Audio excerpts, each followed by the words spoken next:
रात गहरी हो चुकी थी। गांव की गलियों में सन्नाटा पसरा था।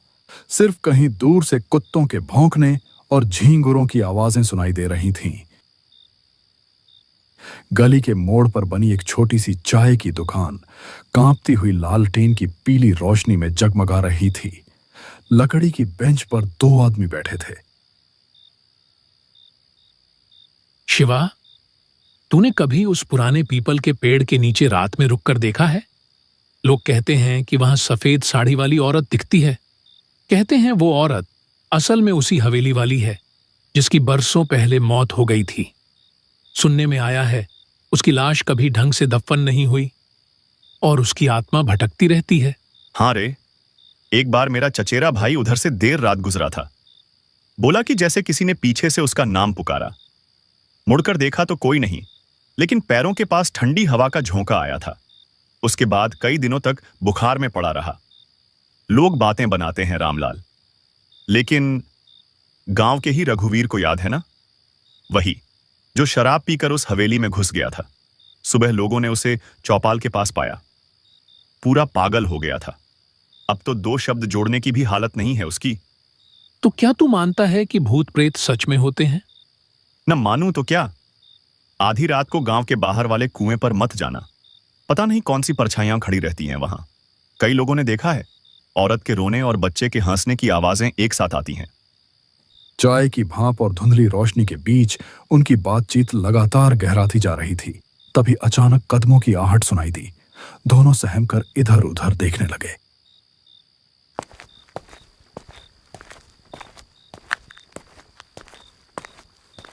गांव के सन्नाटे को चीरता हुआ उनका तीसरा दोस्त वहां आ पहुंचा। उसका चेहरा थका और बुझा हुआ था, मानो किसी अनजानी यात्रा से लौटा हो। वह पास आकर बैठ गया। कुछ देर का सन्नाटा छाया रहा। अरे तू आ गया, चल अब माहौल बनेगा। तू ही हमें कोई डरावनी कहानी सुना दे। तू तो हमेशा ऐसी कहानियां सुनाता है कि नींद उड़ जाती है। ठीक है, लेकिन ये कहानी मेरी अपनी नहीं है। ये मेरे एक दोस्त के साथ घटी थी और उसने मुझे सब कुछ वैसे ही बताया था। सच में? क्या हुआ था उसके साथ? वो कहता है एक रात वो अकेला घर लौट रहा था। रास्ता सुनसान था, चारों तरफ सिर्फ अंधेरा और ठंडी हवा चल रही थी। तभी अचानक उसे लगा कि कोई पीछे पीछे चल रहा है। फिर धीरे धीरे उसने अपनी पुरानी आदत दोहराई, डरावनी कहानियां सुनाने की। उसकी आवाज धीमी थी, पर हर शब्द माहौल को और बोझिल कर रहा था। उत्तर प्रदेश की घनी जंगलों से घिरा एक गांव है, नाम है भैरवपुर। दिन के उजाले में तो यह गांव किसी साधारण बस्ती जैसा लगता है। खेतों में काम करते किसान, चौपाल पर बैठे बुजुर्ग और कच्ची गलियों में दौड़ते बच्चे। लेकिन रात होते ही भैरवपुर की पहचान बदल जाती है। गांव पर एक सन्नाटा छा जाता है, जैसे हवा तक अपनी रफ्तार रोक लेती हो। लोग दरवाजे खिड़कियां मजबूती से बंद कर लेते हैं, क्योंकि उन्हें पता है इस गांव की रातें किसी और ही दुनिया से ताल्लुक रखती हैं। कहते हैं बरसों पहले इस गांव में एक ऐसी घटना हुई थी जिसका जिक्र आज भी फुसफुसाकर किया जाता है। उस घटना के बाद से भैरवपुर की हवाओं में एक साया बस गया। कुत्तों का एक साथ रो पड़ना, पुराने पीपल के पेड़ से आती कराहटें और उस सूखे कुएं के पास सुनी जाने वाली औरत की चीखें, ये सब किसी भ्रम का हिस्सा नहीं, बल्कि इस गांव की सच्चाई है।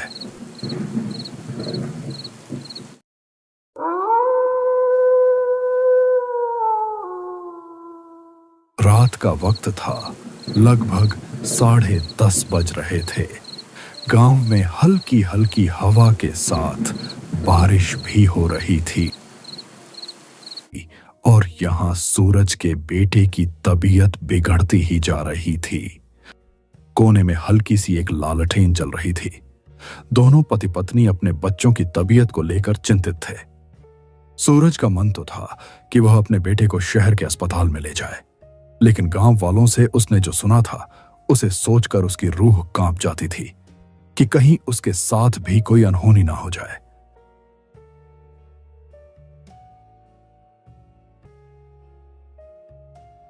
सुनिए जी, बाबू की हालत बिगड़ती जा रही है, कुछ कीजिए। वरना देर हो जाएगी। हाँ, अब और रुकना ठीक नहीं। मैं बाबू को लेकर साइकिल से ही शहर के अस्पताल निकलता हूँ। अकेले? रात का वक्त है जी, रास्ता सुनसान है, मुझे बहुत डर लग रहा है। डर मुझे भी है, पर बाबू की जान से बढ़कर कुछ नहीं। चाहे रास्ता कैसा भी हो, मैं उसे शहर जरूर ले जाऊंगा। हिम्मत रखना। तुम घर पर बाबू की मां बनकर दुआ करना। मैं बाबू का बाप बनकर हिम्मत दिखाऊंगा। भरोसा रखना, मैं बाबू को ठीक करके ही वापस लाऊंगा।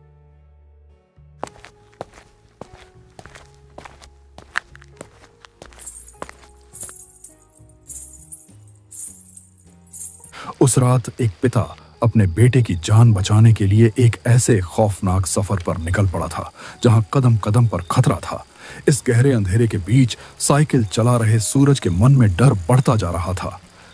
इस डर का कारण था शहर की तरफ जाने वाला यह इकलौता रास्ता। बारिश अब और तेज हो चुकी थी।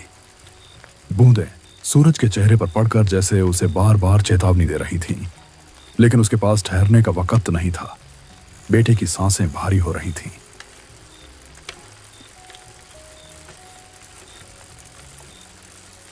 और हर पल उसके हाथ से फिसलता जा रहा था। रास्ता सुनसान था। दूर दूर तक सिवाय काले अंधेरे और बारिश की आवाज के कुछ नहीं था। यह वही रास्ता था जिसके बारे में गांव में कई कहानियां सुनी जाती थीं। लोग कहते थे कि इस रास्ते पर रात में कोई परछाई चलती है, कोई अजीब सी परछाई जो साथ साथ चलती है और अचानक गायब हो जाती है। सफर अभी बहुत लंबा था, इसीलिए सूरज अपनी साइकिल तेज चला रहा था ताकि वह जल्दी शहर पहुंचकर अपने बेटे की जान बचा सके। लेकिन अब बारिश बंद हो चुकी थी।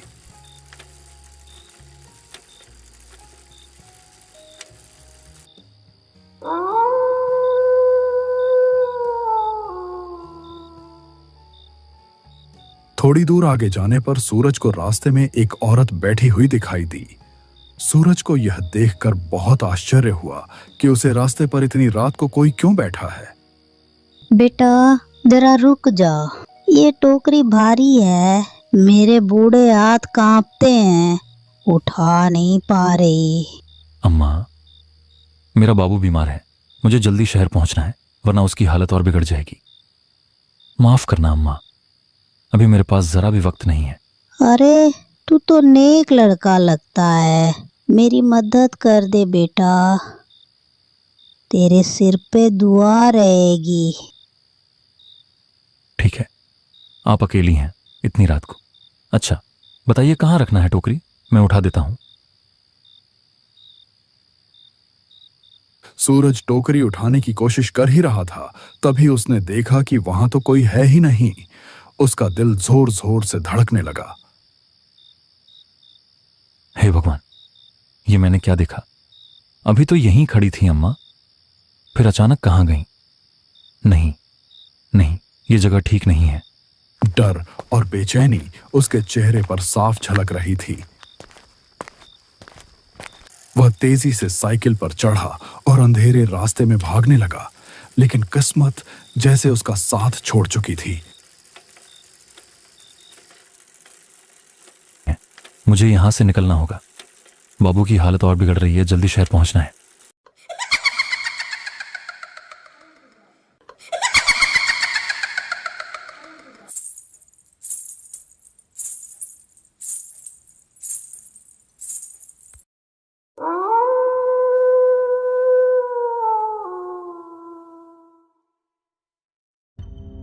अचानक उसकी पुरानी साइकिल की जंग लगी चेन जमीन पर गिर गई। हे राम, ये क्या हो गया? अभी इस वक्त ही चेन गिरनी थी क्या? अगर मैं यहीं रुक गया तो पता नहीं क्या हो जाएगा। नहीं, मुझे किसी तरह चेन चढ़ानी ही होगी। और सूरज घबराहट में झुककर चेन चढ़ाने ही वाला था कि तभी उसकी रगों में खून जम गया। सामने वहीं खड़ी थी एक औरत, और वह औरत हूबहू उसकी पत्नी जैसी दिख रही थी। उस पल सूरज का मन मानो भर भरा कर टूट पड़ा। अरे तुम यहां कैसे? तुम तो घर पर थी ना? इतनी रात गए?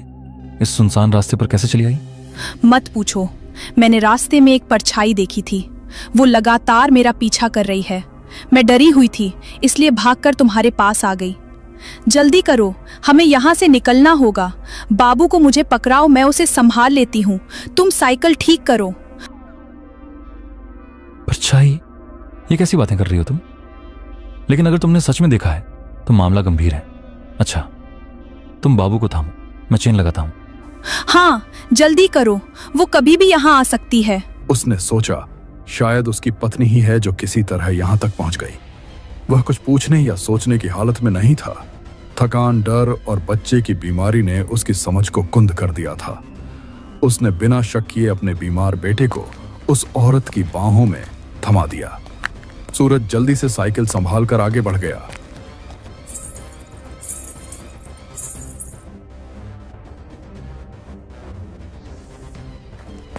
लेकिन कुछ ही दूरी तय करने के बाद उसके मन में अचानक अजीब सा खटका हुआ। उसने कांपते हुए पीछे मुड़कर देखा और यह नजारा उसकी रूह तक को चीर गया।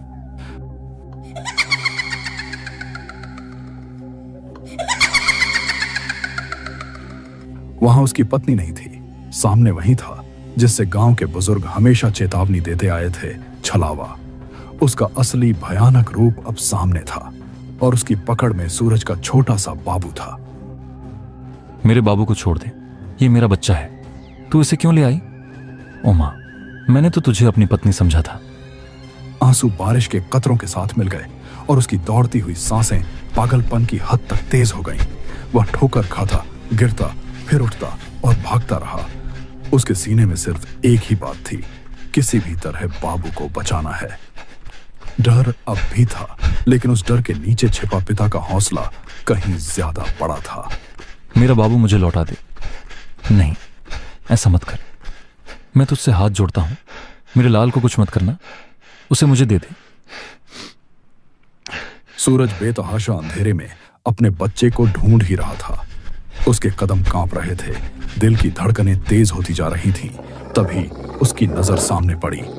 वहां टूटी फूटी पगडंडी के बीच वही चुड़ैल बैठी थी। उसकी गोद में वही बच्चा था जिसे सूरज अपनी जान से भी ज्यादा चाहता था। लेकिन उस वक्त उसके चेहरे पर एक रहस्यमयी मुस्कान थी, मानो वह जानती हो कि सूरज का डर अब उसके कब्जे में है। नहीं, ऐसा मत कर, मैं तुझसे हाथ जोड़ता हूं। मेरे लाल को कुछ मत करना, उसे मुझे दे दे। हे भगवान, अब मैं क्या करूं? किससे मदद मांगूं? हे भगवान, मेरा बाबू मुझसे मत छीनो। वो तो मेरी सांसों की डोर है, उसके बिना मैं जिंदा नहीं रह पाऊंगा। ओ परछाई, तुझसे मैं डरता नहीं, मगर मेरा लाल तेरा नहीं है। वो मेरी रूह का टुकड़ा है, उसे लौटा दे। अगर मेरी जान चाहिए तो ले जा, पर मेरे बाबू को छोड़ दे। मैं अपनी आंखों की रोशनी भी तुझ पर वार दूंगा।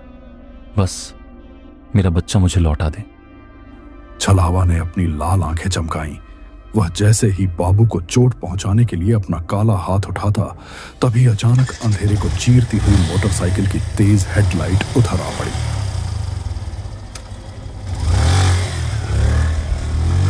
हेडलाइट की चमक और इंजन की गड़गड़ाहट ने माहौल बदल दिया।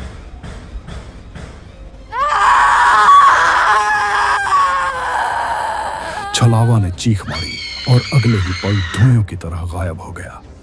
बाबू उसकी पकड़ से छूटकर जमीन पर गिर पड़ा। सूरज ने दौड़कर अपने लाल को उठा लिया, कांपते हाथों में उसे सीने से चिपका लिया और आंसुओं से उसका चेहरा भीग गया। आसमान से बरसती बूंदें अब उसे डरावनी नहीं लग रही थीं, बल्कि जैसे राहत का आशीर्वाद बनकर बरस रही थीं।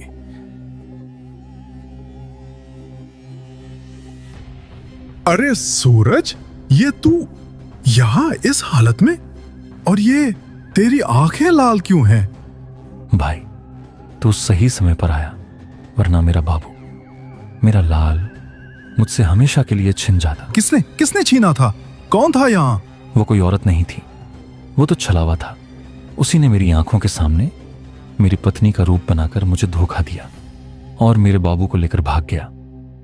भाई, मैं मर ही गया था डर से। ये तो तेरी बाइक की आवाज थी जिसने उसे भगा दिया, वरना मेरा सब कुछ खत्म हो जाता।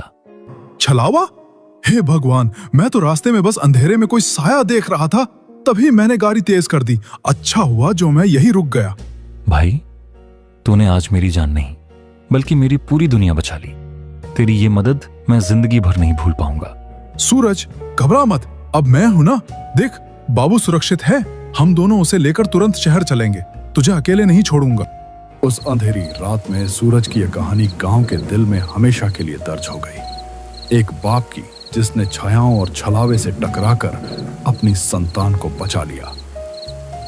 उस रात ने यह साबित कर दिया कि डर कितना भी गहरा क्यों ना हो, एक पिता का प्यार उससे कहीं ज्यादा मजबूत होता है।